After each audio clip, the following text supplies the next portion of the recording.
Students, तो आइए उसी कड़ी को आगे बढ़ाते हुए हम और आगे बढ़ने की कोशिश करते हैं। तो हमारा जो rebellion in the country side में नेक्स्ट पॉइंट है वो है आदिवासी या ट्राइब्स के बारे में।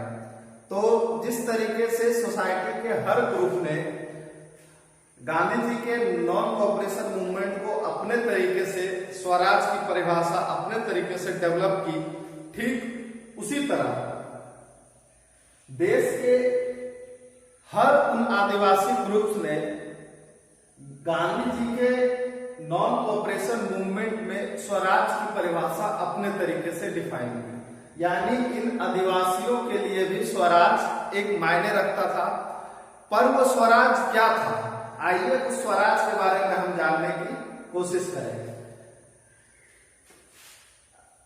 Rebellion in the country side में जो आदिवासी सेक्शंस के बारे में बताया गया है, तो इसमें एग्जाम्पल लिया गया है गुडेम हिल का।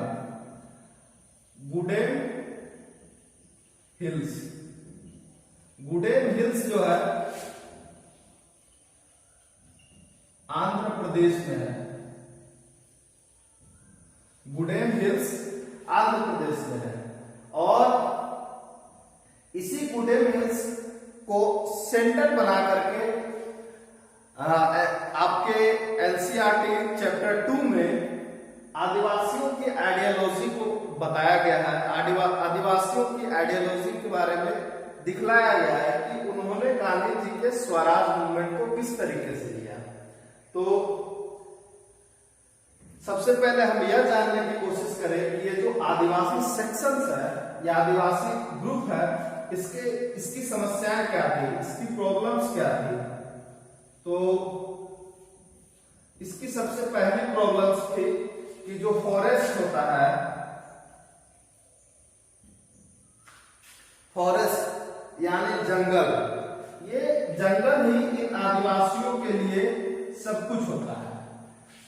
जंगल आदिवासियों के लिए सब कुछ होता है। सब कुछ इन द सेंस, इसी जंगल में वो रहते हैं, इसी जंगल में वो रहते हैं, इसी जंगल में वो अपने जानवरों को ग्रेसिंग कराने ले जाते हैं, यानी चराने के लिए ले जाते हैं। यानी जो कैटल्स हैं उनको फूडिंग कहां से मिलती है, इन्हीं फॉरेस्ट से मिलती है। इसी फॉरेस्ट के ऊपर उनकी लाइवलीहुड टिकी होती है। लाइवलीहुड इन द सेंस आजीविका, मतलब कि इसी जंगल से वो फ्यूल की प्राप्ति करते हैं, ईंधन की प्राप्ति करते हैं। यानी जो अपने घरों में वो खाना पकाने में ईंधन का उपयोग करते हैं वो इसी जंगल से करते हैं। दूसरा, इसी जंगल से वो लोग फ्रूट्स की प्राप्ति करते हैं, यानी फलों की प्राप्ति भी इसी जंगल से करते हैं। यानी अगर फॉरेस्ट न रहे तो आदिवासी और ट्राइब्स की कल्पना भी आप नहीं कर सकते हैं। और फॉरेस्ट और आदिवासी एक ही सिक्के के दो पहलू हैं, जहां एक रहेगा वहां दूसरा रहेगा, जहां दूसरा रहेगा वहां पहला रहेगा। तो इस तरीके से आपने देखा कि आदिवासी या ट्राइब्स के लिए फॉरेस्ट का क्या इंपॉर्टेंस है।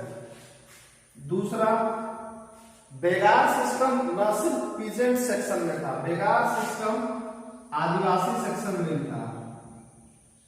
बेगार सिस्टम आदिवासी सेक्शन में था, यानी आदिवासियों से भी जो ब्रिटिशर्स थे वो बेगार करवाया करते थे।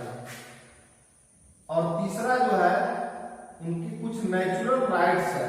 नेचुरल राइट्स क्या है, जैसे फॉरेस्ट यानी जल, जंगल और जमीन का जो कॉन्सेप्ट है, फॉरेस्ट उनके लिए एक नेचुरल राइट गिवन देने का, यानी फॉरेस्ट एक नेचुरल राइट प्रोवाइड करने का काम करता है। यानी इन आदिवासियों को ऐसा लगता है कि फॉरेस्ट उनके लिए सब कुछ है, वही उनकी माता है, वही उनकी पिता है, मतलब फादर और मदर दोनों ही उनके लिए फॉरेस्ट होते हैं। और आदिवासियों को ये नेचुरल राइट्स कौन देता है, फॉरेस्ट देता है। एक तरीके से उनको लगता है कि इस फॉरेस्ट में अगर हमें कोई दाखिल होने से मना कर रहा है, यानी वो हमारे नेचुरल राइट्स का अपोज कर रहा है, विरोध कर रहा है, तो ये जो डिफरेंस प्रॉब्लम्स थी वो उस टाइम के आदिवासी सेक्शंस के सामने आ रही थी। और इसी फॉरेस्ट रीजन से जो ब्रिटिशर्स हैं वो कम्युनिकेशन डेवलपिंग का काम कर रहे थे, यानी रेलवे वगैरह, रेलवे एंड इसी फॉरेस्ट के बीच से या साइड से कहीं से ब्रिटिशर्स अपने कम्युनिकेशन को डेवलप करने का काम कर रहे थे, यानी रेलवे और रोड्स का निर्माण करने का काम कर रहे थे। तो जो कम्युनिकेशन डेवलप हो रही थी उसमें पीजेंट्स को, उसमें आदिवासी या ट्राइब्स को ऐसा लग रहा था कि उनको इन जंगलों से दूर किया जा रहा है। तो इन्हीं लोगों ने आपस में यूनाइट होकर ब्रिटिशर्स के खिलाफ रिवोल्ट किया। और जो गुडेल हिल्स का रिवोल्ट है वो किसके लीडरशिप में डेवलप हुआ? अल्लूरी सीताराम राजू। उस व्यक्ति का नाम है अल्लूरी सीताराम राजू। अल्लूरी सीताराम राजू जो है यह गुडेल हिल्स में जो ब्रिटिशर्स के खिलाफ प्रोटेस्ट हो रहा था उसका यह लीडर है। आइए अब इसकी आइडियोलॉजी क्या है उसके बारे में हम जानने की कोशिश करेंगे। सबसे पहला, यह अपने आप को क्या मानता है? गॉड मानता है, यानी इसका कहना है कि मैं ईश्वर का अवतार हूं। किसका?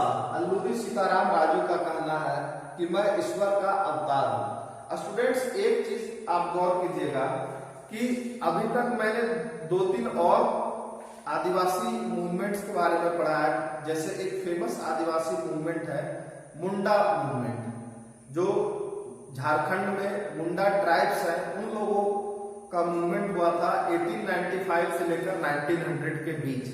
इसी में एक लीडर डेवलप होता है जिसका नाम है बिरसा मुंडा। उसने भी अपने आप को ईश्वर का प्रतिनिधि या ईश्वर का अवतार बताया।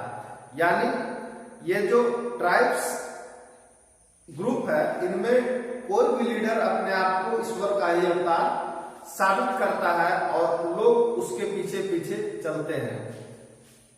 तो जो अल्लूरी सीताराम राजू है इसने भी अपने आप को क्या कहा? गॉड यानी ईश्वर का अवतार कहा। वह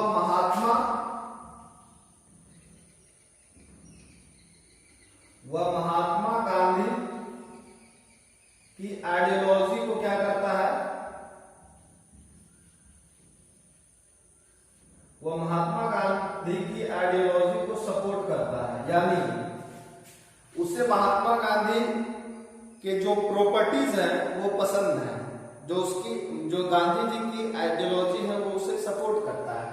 वह भारतीयों को, खासकर गुडेल हिल्स के लोगों को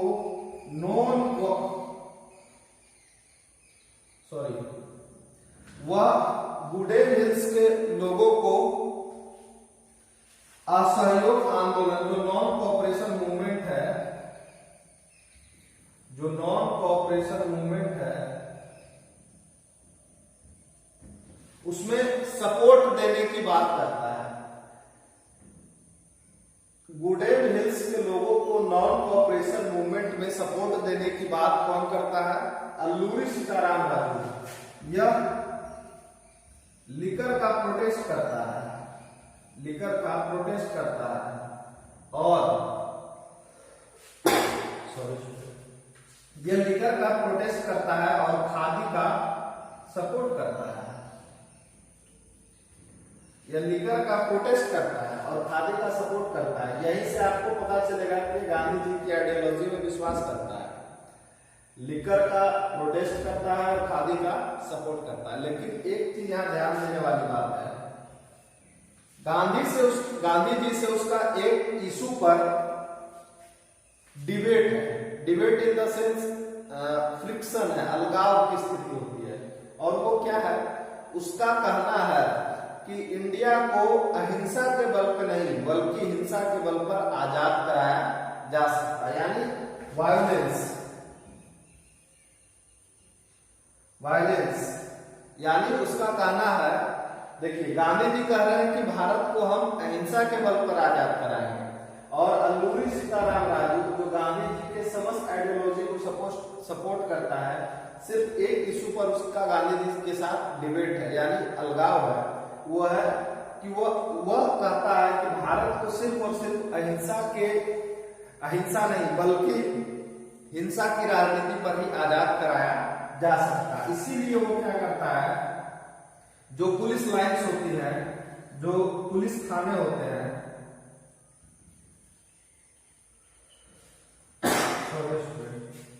जो पुलिस थाने होते हैं उनमें आग लगा देता है। जो ब्रिटिश ऑफिशियल्स होते हैं, जो ब्रिटिश ऑफिशियल्स होते हैं उनकी वह हत्या करता है, और इस तरीके से जो उसकी वायलेंट एक्टिविटी है वह उसे गांधी जी से अलग कर देती है।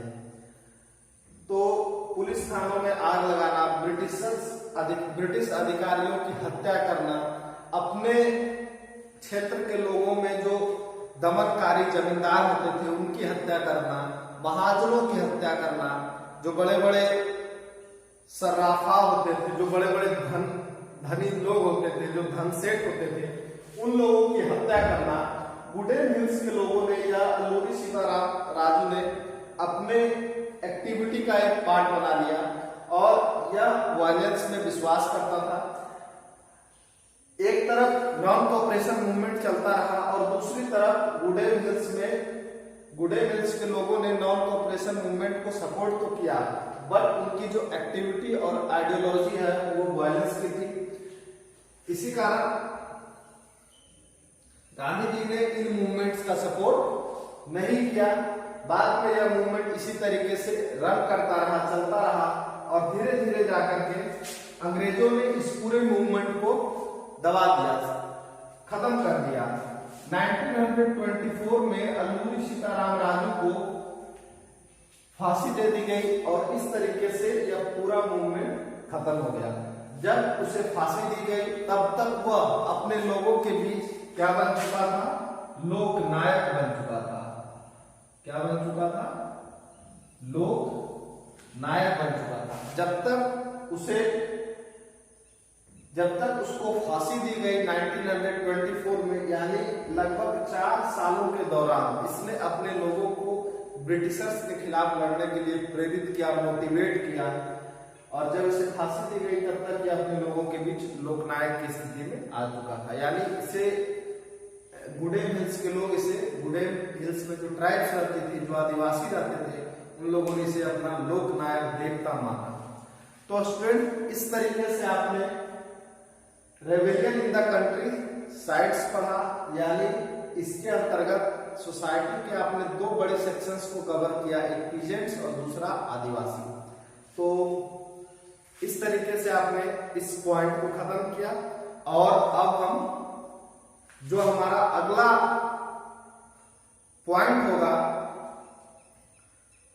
उसके बारे में हम आगे बढ़ेंगे।